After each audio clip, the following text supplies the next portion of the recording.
Ça nous fait vraiment plaisir d'être de retour parmi vous et de pouvoir aussi adorer le Seigneur ensemble et de partager sa parole ensemble.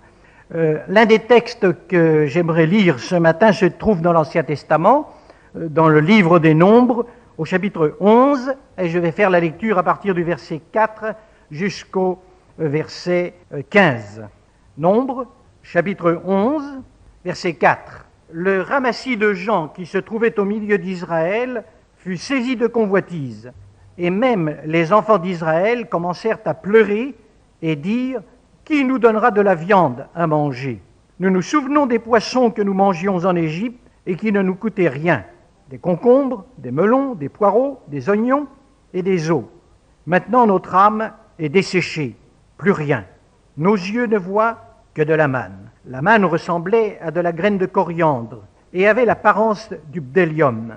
Le peuple se dispersait pour la ramasser, il la broyait avec des meules ou la pilait dans un mortier. Il la cuisait au pot et en faisait des gâteaux. Elle avait le goût d'un gâteau à l'huile. Quand la rosée descendait la nuit sur le camp, la manne y descendait aussi.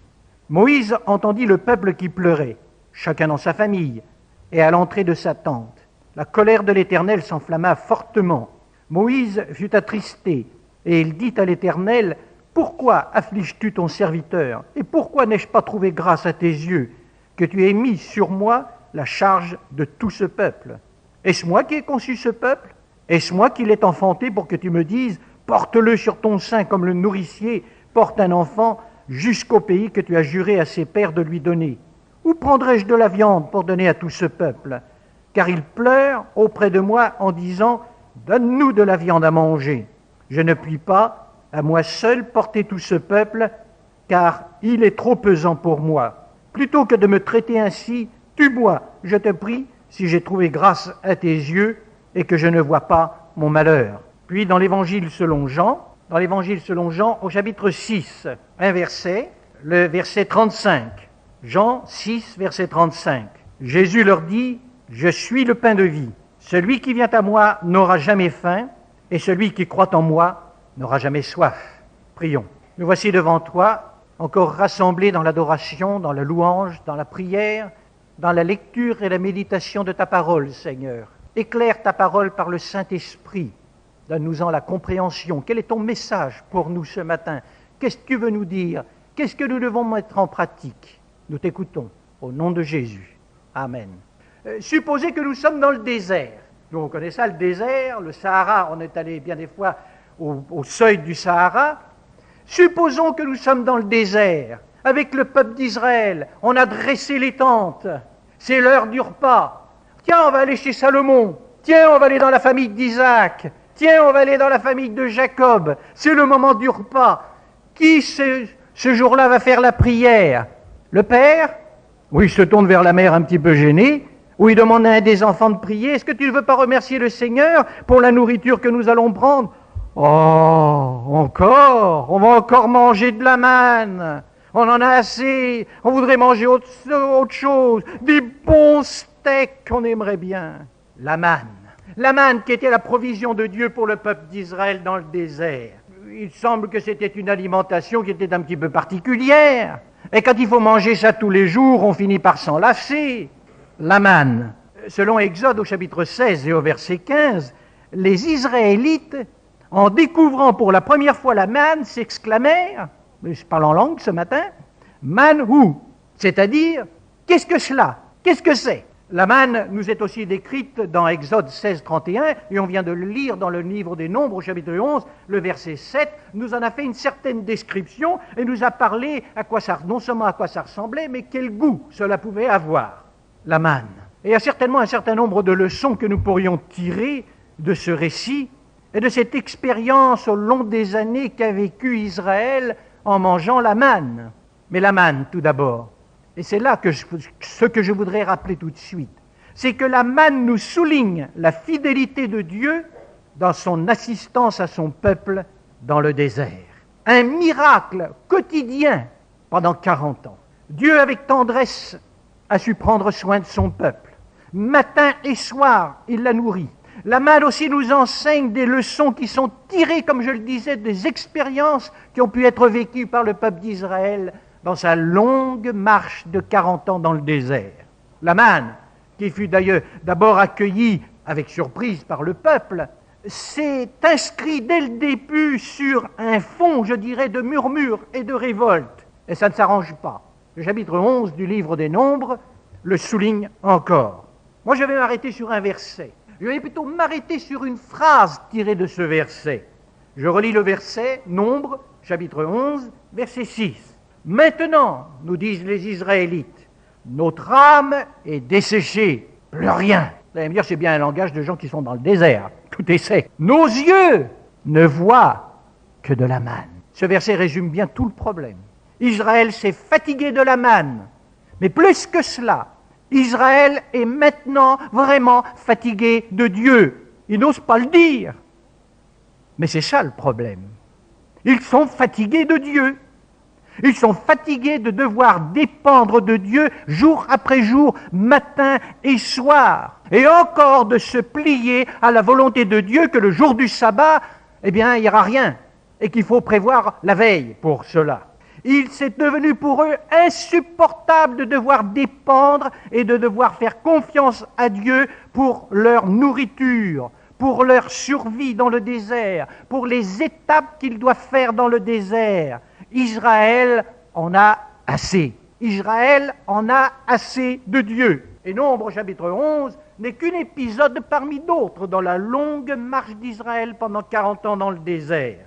Et ce chapitre 11, ou ces quelques versets que je viens de vous lire, pourraient se résumer simplement autour de quelques mots. On pourrait refermer la Bible, on pourrait dire Amen et partir. Mais heureusement, la parole de Dieu va aller plus loin. Les quelques mots sont critiques, murmures, plaintes, pleurs, insatisfaction. Vous voulez en savoir plus? Relisez donc Exode 16. Relisez l'ensemble du chapitre 11 des livres des Nombres, ou encore le psaume 78, ou encore le psaume 105. Vous aurez toutes sortes d'informations sur ces attitudes qui ont été souvent des attitudes négatives du peuple d'Israël à l'égard de Dieu et de ses dirigeants. Nos yeux ne voient que de la manne. Et nous ici ce matin, qu'est-ce que nous voyons? Qu'est-ce que nous regardons? Est-ce que nous aussi, à notre façon, nous sommes fatigués de la manne de Dieu? Est-ce que nous aussi, nous serions ou nous tenterions d'être fatigués de dépendre de Dieu et de devoir lui faire confiance pour nos besoins même de chaque jour? Est-ce que nous aussi, à notre façon, nous regrettons l'Égypte et ce que l'Égypte représentait pour le peuple d'Israël? L'esclavage. Regretter l'esclavage. Regretter, soi-disant, les bons jours d'autrefois, quand on était en Égypte, dira le peuple d'Israël. Quel bon jour d'autrefois c'était. Nos yeux ne voient que de la manne. Ces mots dans la bouche des Israélites reflètent d'abord une attitude critique. Critiques et murmures ont souvent fait partie de la vie du peuple d'Israël. Nombres, chapitre 11, verset 4, nous montre un certain nombre de personnes, on les appelle dans cette version que j'ai, le ramassis des gens, qui se trouvait au milieu d'Israël, fut saisi de convoitise, et même les enfants d'Israël recommencèrent à pleurer et dire. Quand on regarde aussi dans le livre des psaumes, psaume 106, je voudrais lire quelques versets. Il s'agit du peuple d'Israël, de cette attitude négative, infidèle d'Israël face aux grâces, aux bontés de Dieu. Psaume 106, verset 13. Mais ils, les Israélites, oublièrent bientôt ses œuvres, les œuvres de Dieu. Ils n'attendirent pas l'exécution de ses desseins. Ils furent saisis de convoitise dans le désert, et ils tentèrent Dieu dans la solitude. Il leur accorda ce qu'ils demandaient, puis il envoya le dépérissement dans leur corps. Israël s'est souvent laissé influencer en mal. Ce n'est pas une fois, ce n'est pas deux fois, mais c'est assez souvent qu'Israël a critiqué ses chefs, murmuré contre eux et contre Dieu, et je le disais, regretté l'Égypte. C'est un tout petit peu comme si nous les entendons dire, en se plaignant et en pleurant, on est juif ou on ne l'est pas, émotionnel ou pas, nous voulons autre chose, on est vraiment fatigué de tout cela, ce n'est plus de notre goût, on veut du changement, on veut faire nos propres choix de vie. Israël a souvent manifesté aussi de l'ingratitude à l'égard de Dieu. Israël, je dirais, a banalisé les bénédictions de Dieu, les miracles de Dieu. Israël a fini par considérer comme rien, ou comme n'étant rien, le miracle de Dieu, la manne. Et cela l'a amené à un manque de reconnaissance et bien sûr d'insatisfaction, comme on peut le voir dans notre récit de ce matin. Mais la Bible nous parle aussi d'une attitude contraire, le contentement qui amène la reconnaissance et une attitude de satisfaction. J'aimerais le souligner par 2 versets. Le premier, vous pouvez le trouver dans l'Épître aux Philippiens, au chapitre 4. C'est le verset 11 qui nous parle de l'attitude qui était celle de l'apôtre Paul. Ce n'est pas en vue de mes besoins, écrit-il dans Philippiens 4, verset 11, que je dis cela, car j'ai appris à être content dans l'état où je me trouve. Dans 1 Timothée, au chapitre 6, au verset 6, on lit encore, 1 Timothée 6, verset 6, « C'est en effet une grande source de gain que la piété avec le contentement. » Nous vivons dans une société où les gens se fatiguent vite de ce qu'ils ont. Constamment, nous réclamons nos droits et constamment, nous voulons abuser de nos droits. On se lasse vite de toutes choses. On veut changer souvent. On veut faire de nouvelles expériences. On veut recevoir des choses nouvelles, souvent pour satisfaire nos propres égoïsmes. Les milieux chrétiens n'échappent pas aux influences de notre siècle. Que de critiques, que de murmures, que d'égoïsme, que de mécontentement. Nos yeux ne voient trop souvent que de la manne. Et on rabaisse, on diminue ce que Dieu nous donne en disant « c'est tout, c'est rien ». Rappelons-nous de ce que disent les Écritures. Ne murmurez pas comme quelques-uns. 1 Corinthiens 10, verset 10. Nos yeux ne voient que de la manne. Ces mots dans la bouche des Israélites soulignent aussi, on l'a déjà touché, un manque de reconnaissance à l'égard de Dieu. 2 mots brefs en disent long, je les ai déjà soulignés au verset 6. Plus rien. Plus rien. D'abord, ils avaient dit, mais qu'est-ce que c'est? On n'a jamais vu ça. Dans la tradition des familles juives, de quelque tribu qu'on soit, c'est pas notre plat national. Mais qu'est-ce que cela? On n'a jamais vu ça, on va goûter cela. Je peux les imaginer, la première fois qu'ils ont commencé à goûter cette manne, je peux les imaginer en tremblant, en se disant, pourvu qu'on ne soit pas malade, hein, on ne sait jamais. Hein, ça n'a pas le même goût, ça ne vaut pas notre tourtière de Saint-Jean. Mais c'est grave d'en arriver au point de dire, plus rien, ou ce n'est que de la manne, que de la manne. Considérez ce que Dieu donne dans sa grâce et dans sa bonté chaque matin comme rien. Les Israélites se lamentent, ils pleurent, ils regrettent l'Égypte et ses bonnes spécialités. Vous imaginez un petit peu, des concombres, des melons, des poireaux, des oignons, de l'ail. Et l'Écriture ne manque pas d'ajouter, encore une fois on est juif ou on ne l'est pas, et puis ça ne coûtait rien, c'était pas cher, c'était gratuit. J'ai un petit livre que j'ai depuis de longues années, qui est intitulé « Les leçons du désert ». Et qui a été écrit, c'est une suite de un certain nombre d'études bibliques sur le désert, très intéressant. Et ça a été écrit par le pasteur Émile Figuière. À un moment donné, il parle de ce récit de Nombres, au chapitre 11. Il fait son petit commentaire sur ce que je viens de vous dire aussi. Il dit « Ah, quel souvenir pour les Israélites! Le poisson que nous mangions pour rien en Égypte, les concombres, les melons, les poireaux, les oignons, l'ail, la gratuité du pain de l'esclavage dans la fournaise de fer de l'Égypte. » Mais qu'est-ce qu'avait été l'Égypte pour le peuple d'Israël? Il faudrait qu'il relise, ou il aurait fallu qu'il relise à ce moment-là le début du livre de l'Exode. Ce qu'a raconté Moïse dans le premier chapitre. Comment est-ce que ce peuple, leur père, criait à Dieu pour une délivrance dans cette fournaise de fer de l'Égypte, maltraités, oppressés, meurtris, perdant toute dignité, n'étant que des esclaves, année après année, génération après génération, 4 siècles d'esclavage. Ce n'était pas un club de vacances, Ce n'était pas le club Méditerranée, mais c'était un long cauchemar qu'avait vécu le peuple. Et pourtant, ils avaient la nostalgie du pain de l'esclavage et ils regrettaient, ils ne voulaient pas du pain de la liberté, parce qu'ils ne voulaient pas dépendre de Dieu. Quelle folie! Ça nous rappelle bien sûr ces paroles de Jésus que nous retrouvons dans l'évangile de Jean et qui parlait à un auditoire qui connaissait bien tout cela, les Juifs, dans l'évangile de Jean au chapitre 8, verset 34, Jean 8, 34, en vérité, je vous le dis, leur répliqua Jésus, quiconque se livre au péché est esclave du péché. Or, l'esclave ne demeure pas toujours dans la maison, le Fils y demeure toujours. Si donc le Fils vous affranchit, vous serez réellement libre. Dans notre marche chrétienne, nous avons aussi parfois la nostalgie du monde. Souvent peut-être même, d'une certaine manière. Oh, parce qu'on est des bons chrétiens évangéliques, on ne va peut-être pas l'avouer, on ne va pas faire des confessions publiques toujours. Mais ça nous arrive. J'ai entendu des chrétiens et des chrétiennes dire, quand on n'était pas chrétien, on avait moins de problèmes.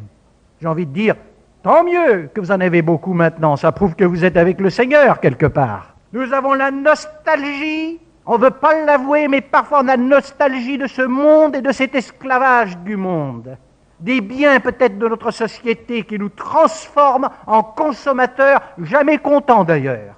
Pas seulement à cause des taxes, mais à cause de toutes sortes d'autres choses. Vous n'avez pas fini d'acheter quelque chose que c'est déjà démodé, de toute manière. C'est déjà dépassé.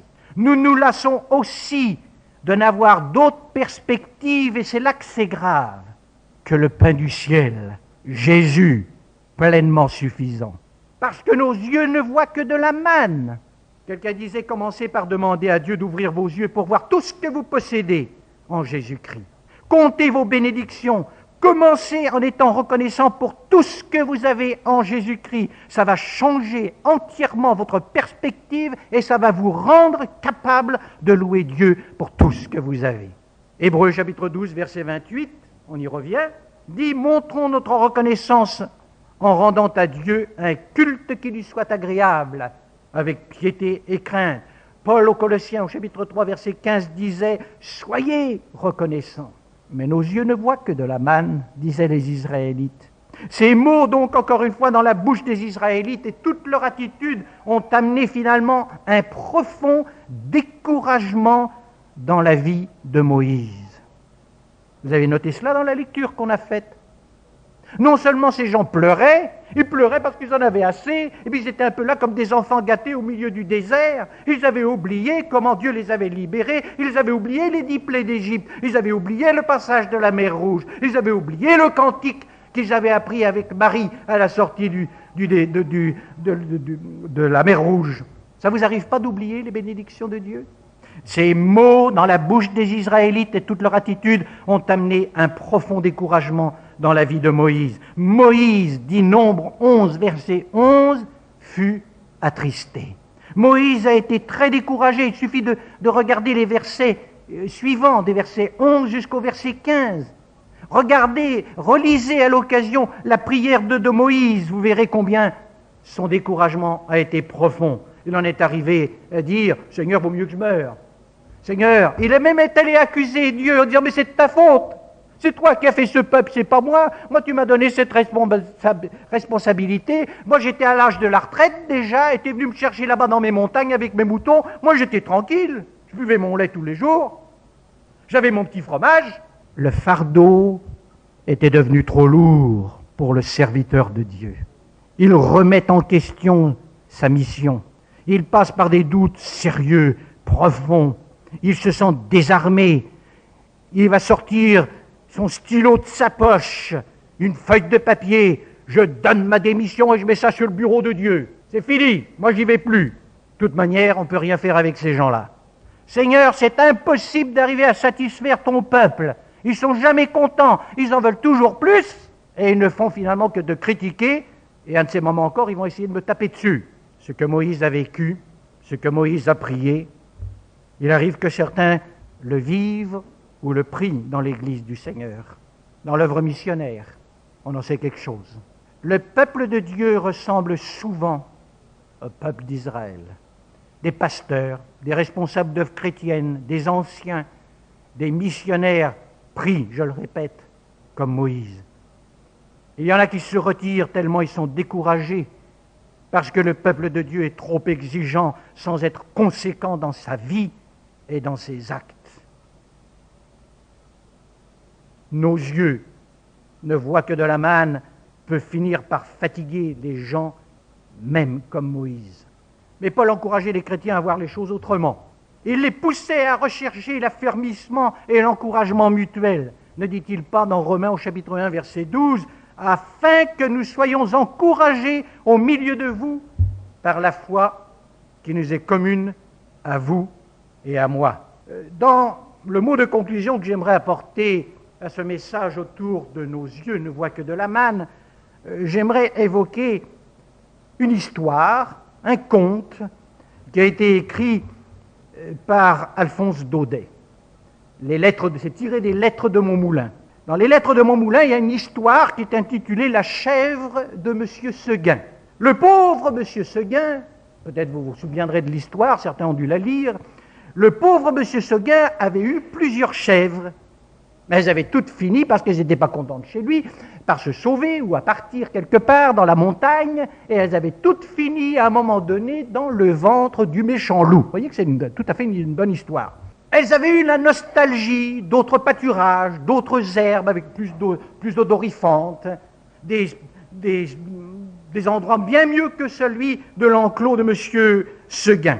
Finalement, bien que bien découragé, notre brave M. Seguin a fini par acheter une nouvelle chèvre. Ah, si vous lisez les Lettres de Montmoulin et la chèvre de M. Seguin, vous verrez, Alphonse Daudet en fait une description absolument admirable. On n'a pas envie du tout que cette chèvre finisse dans une casserole. Tellement elle est belle. C'était la plus belle de toutes les chèvres. Et il espérait finalement que celle-là lui a parlé, il l'a cajolé, il a fait tout ce qu'il a pu, que celle-là finirait par se plaire chez lui et qu'elle ne ferait pas comme les autres, qu'elle n'aurait pas la nostalgie d'aller ailleurs, dans la montagne. Alors, il fit tout ce qu'il pouvait pour aider sa brave petite chèvre. Tout allait bien au début. Elle semblait vraiment contente, elle gambadait un petit peu partout. Mais un jour, eh bien, comme les autres, cette petite chèvre a commencé à regarder ailleurs. Et puis quand elle regardait l'herbe de l'enclos, à sa manière, elle a dit « Mais je vois que de la manne, moi, ici. C'est toujours la même chose. C'est toujours le même environnement. Je voudrais vivre autre chose, quelque chose de plus exaltant, de plus encourageant. » Et cette petite chèvre fait comme les autres, elle partit. M. Seguin a dû obligé de la lâcher. Alors vous savez, si vous la suivez pendant un petit moment au travers des pages d'Alphonse Daudet, vous verriez qu'elle a passé une journée, mes amis, dans les montagnes du sud de la France, je ne vous en dis pas plus, vous allez partir tout de suite en vacances là-bas, vous verriez la journée magnifique qu'elle a passée dans ces montagnes du sud de la France, sous ce beau soleil de la Provence, ça sentait bon l'herbe, tout ça, mais la nuit est arrivée, comme tous les soirs. Puis au bout d'un moment dans la nuit, la petite chèvre d'un seul coup, elle a commencé à entendre les hurlements du loup.